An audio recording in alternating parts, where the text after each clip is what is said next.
A'udhu billahi minash shaitanir rajim. Bismillahir rahmanir rahim. Falënderimet i takojnë Allahut azza wa jall, ndërsa salatet dhe selamat ja dërgojmë Resulullahit alayhi salatu wassalam, familjes së tij të ndershme, shokëve të tij fisnik dhe besnik, dhe megjithatë ata të cilët pasojnë dhe do të pasojnë rrugën e tij deri në ditën e gjykimit. Allahumma amin. Të dashur vëllezër e të nderuara motra. Besimtari çdo herë, çdo ligjërim, çdo predikim fetar duhet ta shikon me syrin e se një predikim fetar dhe një ligjërat fetare duhet ty me të përmisu vazhdimisht në jetën tënde. E për ta pa më ndryshe një ligjërim fetar, ty duhesh me pa sikur kur është një ligjërim fetar, sikur një ilaç që e merr në jetën tënde.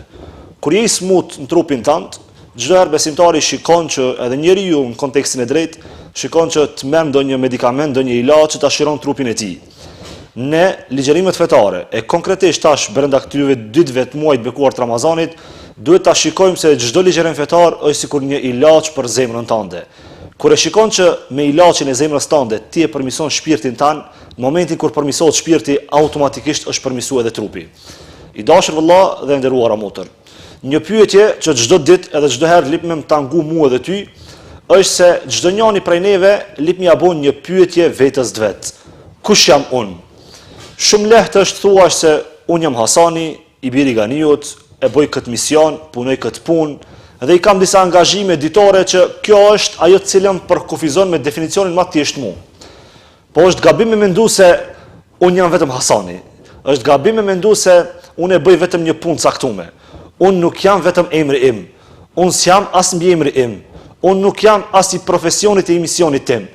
Por me kuptu ma drejt këtë qasje, unë jam një moral, unë jam një karakter, unë jam një ambicje, unë jam një qëllim i lartë.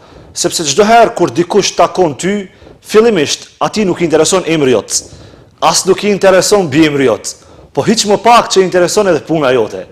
Ati i intereson më shumti, edhe më drejti morali jot. Ati i intereson karakteri jot. Andaj kur e merr çasjen se kush je ti duhet ta kuptosh në jetën tënde vazhdimisht se ti je një moral, një karakter, një civilizim që duhesh t'ia paraqish tjerëve në jetën tënde. E i dashur vëlla, e nderuara motër, i dashur agjërues, Allahu Azza wa Jall, kur i ka krijuar gjitha krijesat, Allahu fuqiplot i ka krijuar 3 lloj të krijesave. Krijesën e parë, cilën Allahu Azza wa Jall e ka krijuar, është ajo krijesë që vetëm bën mirë edhe keq s'di me bo. Krijesa e dytë, cilën Allahu fuqiplot e ka krijuar, është një krijesë tjetër që veç di me bo keq, po s'di me bo edhe mirë. E krijesa e tretë cilën e ka krijuar Allahu Azza wa Jall është ajo që di me bo edhe keq, ama di me bo edhe mirë. Krijesa e parë që bën vetëm mirë dhe s'di me bo keq është melaçja. Ajo të cilën Allahu Azza wa Jall ka krijuar që vetëm të bëjë mirë dhe nuk ka instinkt se si të bëhet një e keqe. E dyta është që di me bo veç keq, s'di me bo mirë janë shejtanët, ata të cilët e luftojnë njërin për ta humbë veprën tënde të mirë. E treta është që di me bo keq edhe di me bo mirë jam unë edhe ti. E kur e kuptojmë që Allahu Azza wa Jall i ka krijuar 3 lloj krijesa të tilla, ne kuptojmë drejt se nëse ti dëshiron mu bo më mirë se melaçet e Zotit, ta di se me veprat e tua ti mundesh me arrit më shumë se melaçet e Zotit. Edhe e kundërta, nëse je njëri i keq dhe veprat e tua vazhdimisht janë të këqija, ti je i bindur dhe ti je i sinqert në veten se edhe shejtanëve u kalon vazhdimisht me veprat e tua të këqija. Andaj dashur besimtar, ne këtu duhet ta nxjerrim një titull që neve duhet me na tangu çdo herë.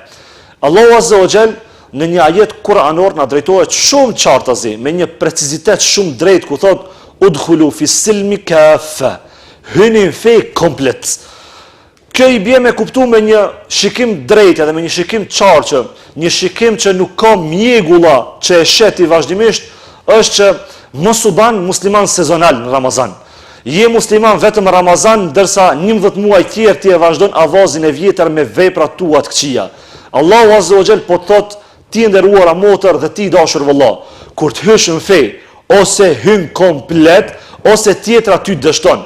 Nuk mundesh me qenë musliman i mirë brenda Ramazanit, edhe jashtë Ramazanit me qenë musliman i vrasht, i egër, musliman që nuk ju ban dobi tjerve. Nëse brenda Ramazanit je musliman i mirë, pa shamadhrinë e atij i cili ka kriju ty e mu, Ti jesh i bindur veten tënde se do të jesh edhe jashtë Ramazanit besimtar i mirë. Andaj kuptoje drejt këtë çështje se Allahu Azza wa Jall po të flet shumë qartazi, mos u ban asnjëherë musliman që e ke vetëm një sezon, por bëju musliman çdo ditë, çdo natë, çdo ditë vitit e çdo ditë jetës tënde, sepse kështu do ta shjosh më së miri imanin Zotin e Madhërisëm dhe kështu do ta shjosh më së miri muajin e bekuar të Ramazanit. E i dashur vëlla, e nderuara motër. Shumë analiza në jetën e njerëzve janë base sa kohë mund të qëndrojë një njeri pa pi ujë. Edhe shumë kohë tjera janë bërë analiza se sa mundet një njeri të qëndron pa bukë. Ka analizat ndryshme dhe njerëzit janë dakordum këto parime dhe kanë thënë një njeri pa ujë mund të qëndron derisa disa ditë apo deri me një javë. Edhe pa ushqim njeriu mund të qëndron disa ditë apo disa javë. Por a e ke pyet veten ndonjëherë sa ditë dhe çfarë analize i ki bo vetës tënde se sa ditë besimtari mundet me qëndru pa e lexu fjalën e Allahut, pa e lexu Kur'anin e Allahut. Kjo na bën ta kuptojnë neve shumë drejt se besimtari duhet ta kupton qartë se duhet t'i bën analizë vetës vet. Duhet t'i bën një analizë mirëfillt. Ashtu siç bën analiza kur ke sëmundje në trupin tënd, bën analiza në veten tënde se si ke raportet ti me fjalën e Allahut Azza wa Jall. Nëse dëshiron ta shifsh se raportet e tua a janë raportet suksesshme, a janë raportet që ta çlirojnë veten tënde, kuptoje drejt se nëse me ti me fjalën e Allahut, me sunetin e pejgamberit alayhis salatu wasalam, me veprat e mira ke bë analiza dhe ke pas analizat e tua janë të mira dhe drejta, ti je i bindur se tek Allahu Azza wa Jall i ke raportet e mira dhe analizat e mira. E i dashur vëlla e nderuara motër. Ktash lind një pyetje që çdo njeri prej neve duhet t'ia bën vetes sinqerisht. Pse na po dështojna shpeshherë? Pse unë po dështoj Ramazanin tim? Ndalesh mendojsh dhe ta shikoj se sa Ramazana tjetës tënde kanë kalu dhe ti ke dështu po e ke kalu në heshtje, nuk ke dashur ta bësh të madhe. E di pse shpeshherë edhe gati çdo Ramazan tjetës tënde ti dështon? Sepse analizat e Ramazanit kalum as se si ke bo.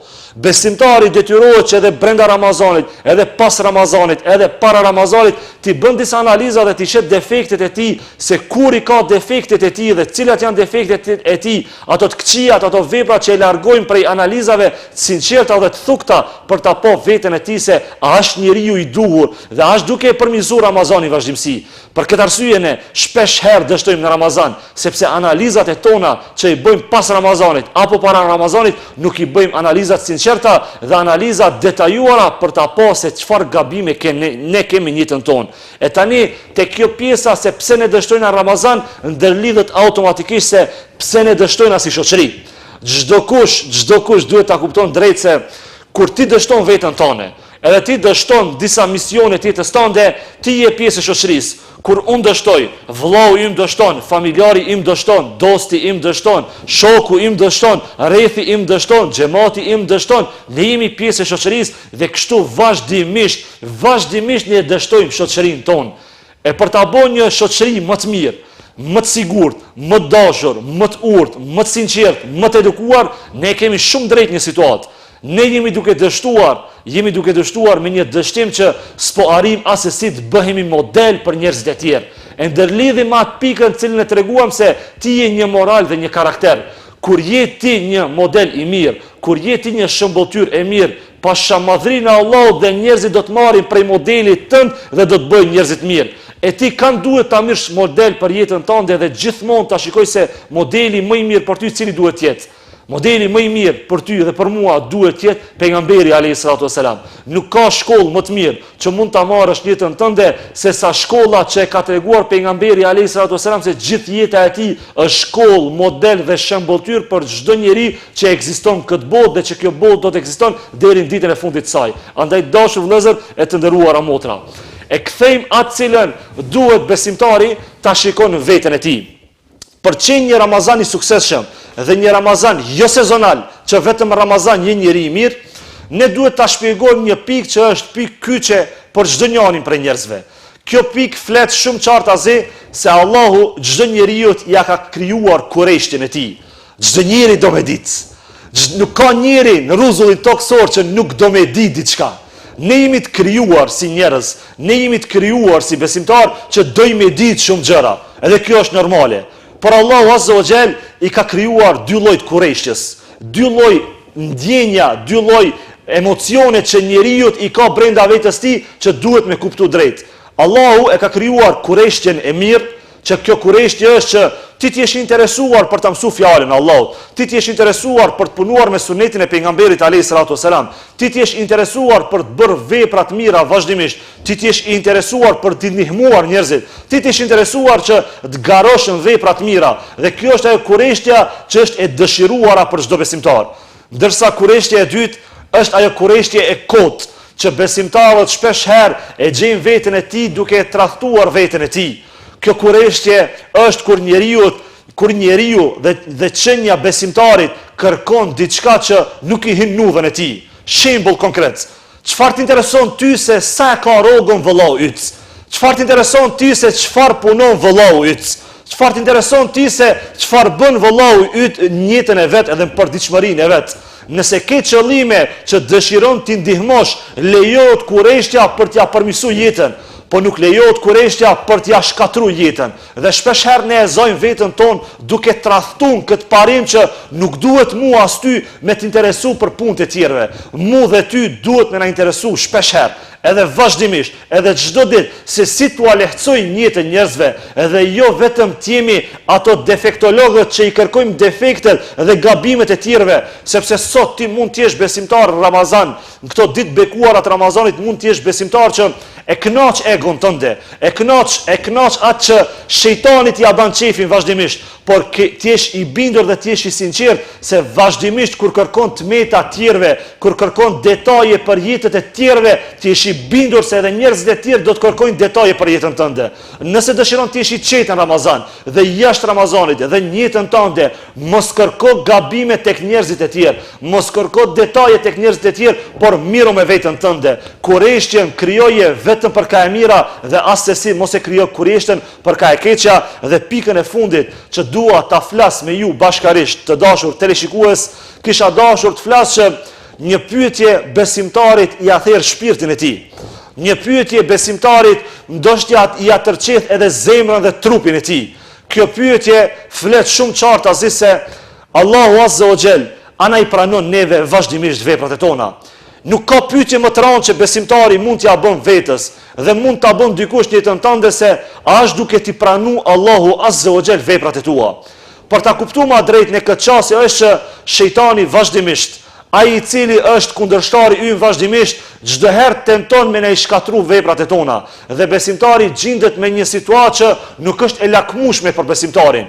E ne për ta treguar drejt se t'ja bëjmë një test vetes tonë se Allahu Azza wa Jall a është duke i pranu veprat e tona, Allahu fuqiplot, a është duke i pranu ata të cilët i bëjmë vetëm për Allahun Azza wa Jall, këtu është një çështje e drejtë. E ndëgjojmë këtë ajet kuranor të Allahut Azza wa Jall dhe nga sot e tutje nuk e kemi asesi problem ta kuptojmë se Allahu Azza wa Jall ana i ka pranuar veprat e tona e konkretisht Allahu Azza wa Jall është duke na e pranuar xherimin ton këto ditë që pa xherojmë, ndoshta këto ditë që ti ke gajle tjera të jetës tënde dhe dëshiron ta di se Allahu Azza wa Jall është i kënaqur dhe është i pranueshëm ky xherim tek Allahu Azza wa Jall. Ndalemi dhe lexojmë ajetin kuranor. Allahu Azza wa Jall na drejtohet ku thotë që wa habbaba ilaykumul imana. Allahu Azza wa Jall thot besimtarve ua kemi bërë të dashur besimin. Wa karaha ilaykumul kufra wal fusuqa wal isyan. Allahu Azza wa Jall besimtarve ua ka bërë të ryer, ua ka bërë të ryer mos besimin, veprat e këqija. Për ta përkthy në gjuhën që e kuptojmë gjithë secili prej neve. Allahu Azza wa Jall po të thot qartë azi. Aja ke nis me dasht ma shumë namazin tënd. Aja ke nis me dasht më tepër veprat e tua. Aja ka nis me të ardh gërdi prej gjunaheve që i bën vazhdimsi. Aja ke nis jetën tënde që të jesh më i sjellshëm dhe më i moralshëm me familjarët e tu. Aja ke nis jetën tënde që të jesh njeri më i drejtë në jetën tënde. Nëse e sheh veten tënde se çdo herë shkon duke tu përkeçu morali jot, gjendja jote, këtë veprat e tua, të jesh i sigurt dhe të jesh i bindur se Allahu nuk është duke ti pranuar veprat e tua dhe agjërimin tënd. Ndërsa nëse ke filluar ta duash më shumë namazin, veprat e mira, ata vepra që ju ndihmojnë njerëzve dhe ta afrojnë tek Allahu, kjo është shenjë kryesore që Allahu Azza wa Jall ti ka pranuar veprat e tua. Andaj i dashur besimtar dhe e dashur besimtare, tani ju drejtohem atyre të cilët ndoshta shpesh herë nuk ju dihet vlera. Ju drejtohem atyre burrave të cilët dhe atyre meshkujve, atyre burrave që jetojnë në shtëpiat e veta që shpesh herë ti je neglizhent dhe nuk je falemderues karshi familjes tënde. Ti je ai i cili shikon e drejt këtë çështje. Ti e ke nënën tënde në shtëpi dhe ti e ke motrën tënde në shtëpi. Ti e ke edhe gruan tënde në shtëpi që ta përgatit sofrën e iftarit vazhdimisht. Ndoshta ata janë të lodhura më shumë se ti.